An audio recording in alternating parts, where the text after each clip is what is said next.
Tahukah kamu kenapa hewan ini dinamakan paus sperma? Nama paus sperma diambil dari zat lilin, spermaceti, yang ditemukan di kepalanya.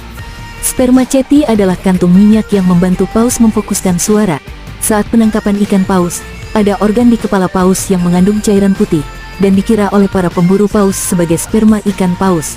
Dari sinilah awal mula mengapa paus dengan kepala besar ini disebut sebagai paus sperma. Kepala mereka sangat besar, kira-kira sepertiga dari total panjang tubuhnya.